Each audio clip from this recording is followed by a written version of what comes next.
Akhirnya seorang profesor angkat bicara tentang tuduhan dari Neni Haryati atau Neni siapalah, saya agak lupa namanya, bahwa KDM ini mengerahkan buzzer. Dan KDM langsung menanggapi, ya ini ditanggapi langsung oleh KDM. Hati-hati kamu Neni ya, ketika kamu mengatakan KDM mengerahkan buzzer. Kamu kalau melihat video ini dan kamu mungkin menduga bahwa saya ini adalah salah satu di antara orang yang kamu tuduhkan, yang kamu bilang buzzer-buzzer itu, jawabannya adalah tidak sama sekali ya. Jadi tidak ada saya dengan KDM itu apalah buzzer atau apalah. Justru saya merasa bahwa apakah saya ini pantas berbicara KDM, apakah saya ini pantas berbicara atau menginterpretasikan pikiran-pikiran KDM. Ini murni karena apa yang kamu maksud tadi, yang kamu kutip dari John F. Kennedy itu, bahwa demokrasi akan hidup dengan dialektika. Di sini saya tidak melarang orang untuk mengkritik KDM ya, silakan saja, tetapi kita harus argumen itu yang menjadi tolak ukurnya tuh. Gitu. Saya tidak mengatakan bahwa apa yang saya katakan ini sempurna atau apa, tapi ya yang saya lihat dari ucapan kamu ketika mengatakan KDM ini menggunakan buzzer itu keterlaluan. Di samping itu banyak juga serangan-serangan yang ditujukan kepada KDM seperti Islamophobia atau dan semacamnya. Kali ini seorang profesor angkat bicara ya, kita akan sama-sama saksikan bagaimana seorang profesor yang berbicara dan membungkam mulut-mulut yang berkata tidak baik kepada KDM ya. Coba kita saksikan dulu saja di sini, nanti setelah itu akan saya reaction teman-teman ya, silakan. Atau bahkan juga sebenarnya ya tuduhan.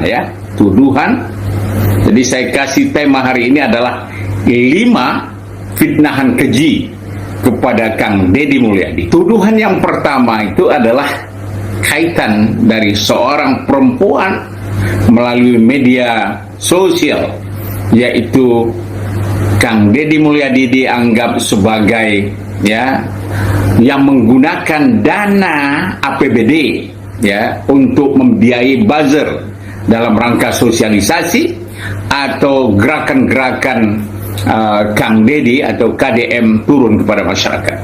Sementara pada bagian lain seorang perempuan ini menyebut ada pengiritan dana komunikasi, iklan dan lain-lain. Tetapi pada sisi lain dituduh Kang Deddy Mulyadi, tentu juga ini adalah Pemda yang dituduh secara bersamaan, yaitu katanya dialihkan dana 45 miliar, sekitar 45 miliar itu untuk membiayai buzzer-buzzer. Apa jawaban Kang Deddy? Wah, ini jawabannya luar biasa menurut saya. Saya sampaikan ya, silahkan dicek di anggaran Provinsi Jawa Barat, di Dinas Informasi Komunikasi, ada nggak sih anggaran untuk bayar para buzzer? Kalau Anda menemukan, silahkan dilaporkan saja ke aparat penegak hukum. Anggarannya terbuka kok, tinggal ambil datanya, ada kok, silahkan aja, atau datangi Dinas Informasi Komunikasi menanyakan ada nggak anggarannya, pinta tuh. Sahabat sekalian ya, yang kedua tuduhan itu adalah kaitan dengan KDM disebut sebagai anti-Islam atau Islamophobia. Nah, ini memang luar biasa sahabat sekalian ya.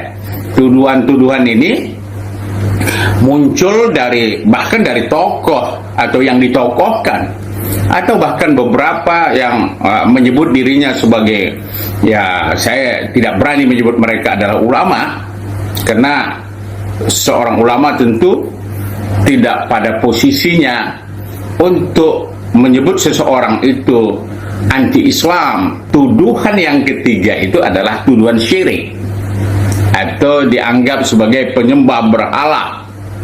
Jadi kenapa dituduhkan sebagai syirik? Karena Kang Deddy Mulyadi ini dia memang sangat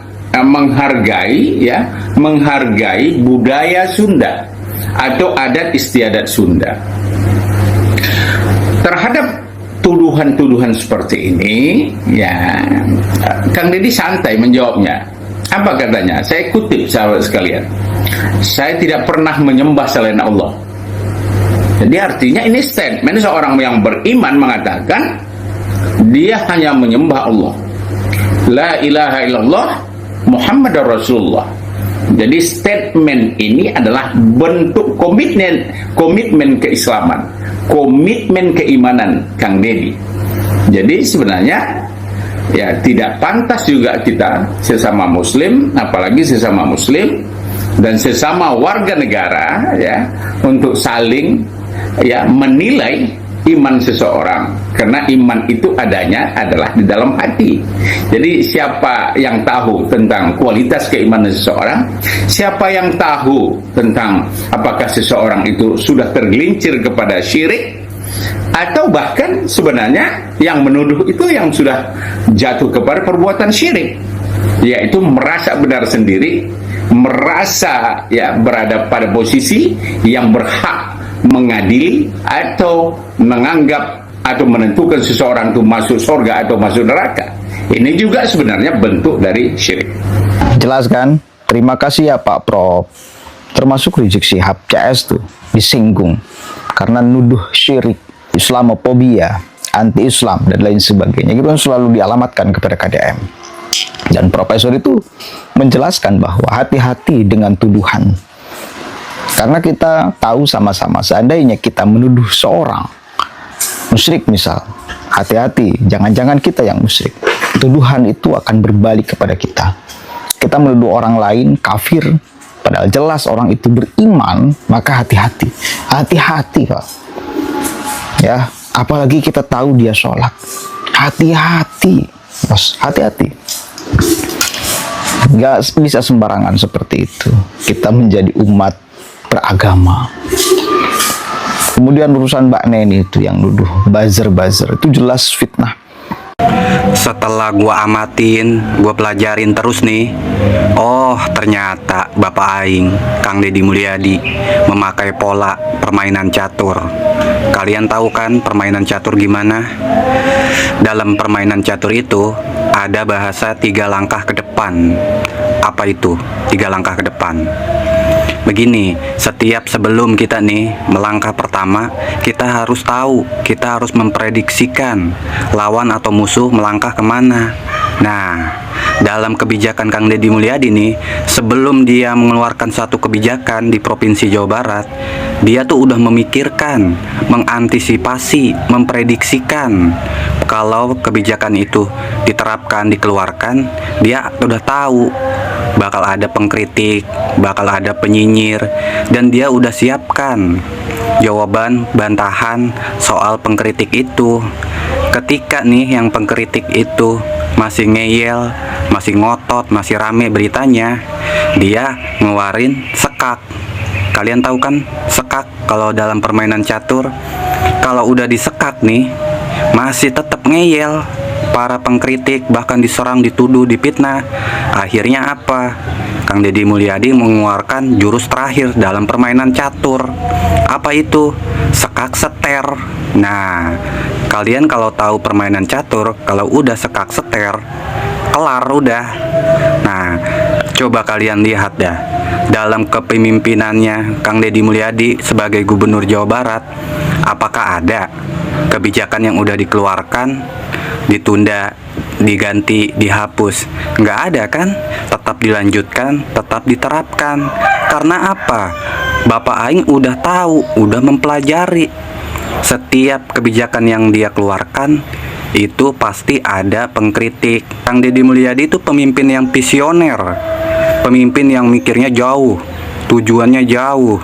Jadi nih buat kalian para pengkritik, penyinyir, itu jangan fokus sama satu kebijakannya, jangan fokus dengan satu titik aja. Harus kalian mikirnya tuh jauh. Ini apa maksudnya? Kang Deddy Mulyadi mengeluarkan kebijakan ini, Kang Deddy Mulyadi menerapkan peraturan ini di Jawa Barat. Harusnya begitu. Karena Kang Deddy Mulyadi itu melebihi permainan catur. Permainan catur itu 3 langkah ke depan, dia tuh udah mikirin 10 langkah ke depan. Jadi kalian nih, para pengkritik, penyinyir, harusnya tuh melebihi Kang Deddy Mulyadi. Pemikirannya 20 langkah ke depan. Kang Deddy Mulyadi itu apa? Makanya kan setiap pengkritik, Kang Deddy Mulyadi selalu menjawabnya dengan elegan, santai. Karena sebelumnya dia udah tahu dia bakal dikritik soal apa. Jadi santai. Akhirnya apa? Adem, diem lagi para pengkritik, nyari-nyari lagi hal apa, kebijakan apa yang harus dikritik. Harusnya nih gue kasih rahasianya begitu. Kalian tuh para pengkritik bisa memikirkan 20 langkah ke depan biar kritik kalian tuh susah terbantahkan dan akhirnya kebijakan itu ditunda, dihapus begitu. Tapi selama ini mana? 5 bulan Kang Deddy Mulyadi menjabat Gubernur Jawa Barat, nggak ada satupun kebijakan yang diganti, dihapus, diralat atau ditarik lagi dari peraturan wilayah Provinsi Jawa Barat. Nggak ada kan? Nah, begitu. Kang Deddy Mulyadi itu juga cerdas, visioner orangnya. Ya, gue kasih tahu tuh rahasianya. Kalau kalian mempelajari, mengamati, mencermati, begitu. Ya, peace. Setelah kita saksikan tadi cuplikan dari seorang profesor, kemudian ada tanggapan dari warga. Di sini saya ingin menyampaikan kepada teman-teman semua ya, khususnya juga ini dari orang-orang yang menuduh KDM anti-Islam dan semacamnya. Bahkan seorang profesor tadi mengatakan bahwa KDM itu mengatakan saya tidak menyembah kepada selain Allah. Gitu loh, iya karena abudu, iya karena stain, iya karena abudu, itu hasr itu. Ya jadi maf'ulnya didahulukan sengaja untuk menyatakan bahwa tiada satupun yang disembah kecuali Engkau ya Allah, dan tiada pun yang layak untuk diminta pertolongan kecuali Engkau ya Allah. Coba loh, kita sebagai sesama muslim hati-hati loh. Ketika ada seorang muslim yang mengaku dirinya adalah seorang muslim dan mengaku tidak menyembah kepada selain Allah lalu masih dikafirkan. Kalau ada masih dikatakan tidak menyembah Allah, masih dikatakan bla bla bla bla bla bla bla bla bla Islamophobia dan semacamnya, hati-hati Anda. Hati-hati karena Anda akan dimintai pertanggungjawaban di hadapan Allah Subhanahu wa taala. Ya, hati-hati. Jadi kalau urusan politik, bicara politik sajalah. Bicara pikiran tidak disepakati, bicara pikiran sajalah. Jadi argumen tuh argumen. Misalkan ada orang yang tidak sepakat dengan kebijakan KDM, ya silakan dikritik, silakan diprotes, tapi dengan cara yang benar. Jangan mengatakan KDM mengerahkan buzzer, KDM ya, musuh Islam, KDM dan semacamnya itu. Saya kira itu adalah cara picik, cara yang tidak baik, cara yang mempertontonkan sebuah kebodohan, di mana masyarakat harus melihat kebodohan. Ya, mana itu Neni Haryati apa siapa namanya yang ngomongnya sok cerdas itu, nek saya ketika dia bicara. Oke lah, silakan kalau kamu ingin memberikan kritik itu bagus lah, saya acungi jempol. Tapi kalau kemudian kamu mengatakan KDM mengerahkan buzzer dan kamu tidak bisa membuktikan buktinya, memberikan buktinya bahwa KDM menyewa buzzer gitu, seperti yang kamu katakan tadi itu, ya kamu keterlaluan. Sampai KDM tadi bilang, KDM langsung memberikan tanggapan, itu artinya apa? Artinya tuduhan yang kamu tujukan kepada Kang Deddy itu sudah luar biasa. Gitu. Saya tidak benci kamu Neni. Saya tidak benci kamu, saya hargai kamu sebagai pengkritik atau sebagai apalah, terserah di situ ya. Tetapi kalau ketika kamu mengatakan itu ngotor-ngotorin media sosial, saya kira nanti orang yang nggak suka KDM, oh iya KDM pakai buzzer, iya. Aduh. Dan KDM bilang sebetulnya orang-orang yang bilang KDM itu adalah orang yang memang punya otak. Gitu loh. Itu kan cara counter saja dari KDM. Ya, senggolan gitu. Jangan tersinggung juga kalau kamu mengatakan KDM jangan baper, ya kamu jangan baper juga dong. Gitu ya. Jadi tolonglah kebijaksanaan dipakai, hatinya dipakai, nuraninya dipakai. Juga orang-orang yang mengatakan KDM anti-Islam, Islamophobia, hati-hati, itu keterlaluan gitu loh. Sangat keterlaluan sekali. Kita ini sebagai muslim yang baik harus bisa gini, ketika seumpama Kang Deddy Mulyadi ini melakukan sesajen atau dan semacamnya mungkin sangat asing di telinga kita atau pandang mata kita itu sesuatu yang mungkin dilarang, kita harus pelajari dulu. Misalkan itu tradisi Sunda, misalkan KDM meletakkan sesajen dan semacamnya itu sebagai persembahan atau apa. Kalau bukan persembahan kan kita tidak bisa katakan KDM musyrik, Pak.